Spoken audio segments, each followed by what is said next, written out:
Запази това видео за следващия път, когато ангелите се опитват да говорят с теб чрез числата. А ако искаш да разбереш значението на тях, остани с това видео. Единиците 111 или 1111 означават едно и също. Единствената разлика е, че колкото повече еднакви цифри, толкова по-мощно е съобщението. 1111 е за независимост, за лидерство и ново начало. Всъщност тук ви приканват да слезете в вашата лична енергия и да вярвате в себе си. Напомнят ви, че мислите ви се проявяват бързо, затова се фокусирайте върху това, което истински желаете, вместо от това, от което се страхувате. Това е като вик да се обърне фокуса върху себе си и навътре към вас. Когато се появят двойките, означава, че вие сте призовани към единство, хармония и любов. Докато при единиците имахме независимост, при двойките имаме свързване. Те са напомняни, че не сте сами. Подкрепят ви невидими сили и сте свързани с всичко, което ви заобикаля. И това е знак да подхраните партньорствата и връзките в живота си. Тройките. Това означава, че сте призовани да растете чрез творчество. Това е покана да изразите себе си в пълния си потенциал и да се доверите на вашите уникални умения и таланти. Също е знак за разширение. Значи душата ви е готова да надхвърли сегашните граници.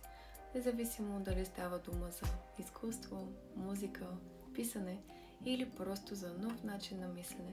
Това число ви насърчава да приемете творческата си сила. Четворки.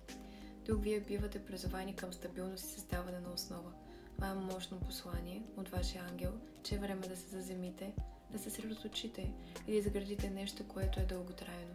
Това е напомняне, че най-красивите неща в живота се създават стъпка по стъпка, чрез търпение, отдаденост и чрез доверие. От друга страна, ако ви преследват петиците, те сигнализират за промяна и трансформация. Тези цифри са ясен знак, че се случва промяна, без значение дали сте готови за нея или не. Това е послание да приемете непознатото и да се доверите, че тези промени ви водят към по-висша версия на самите вас. Шестици. Вие сте призовани да влезете в собствения си духовен път и изцеление. Въпреки криво разбраната си репутация, 666 не е отрицателно или лошо число. Това е мощно напомняне, че трябва да възстановите равновесието си и да се върнете към центъра си. Вашите ангели ви насочват да се съсредоточите върху вътрешното изцеление и духовно израстване. Това число се появява, когато може да сте твърде фокусирани върху външният свят. Седмици, късмет и избъднати мечти. Това число носи енергията на духовното, на чудесата и напомня, че сте на правилния път. Това е послание, че усилията ви се отплащат и сте подкрепени. Осмиците са за изобилието, те носят енергията на безкрайните възможности, точно както формата на самото число, която представлява вътрешен поток от енергия. Също така и финансов поток. И призив да споделите благословиите си, тъй като получавате повече, вие сте насърчени да давате обратно. При деветките предстои завършване.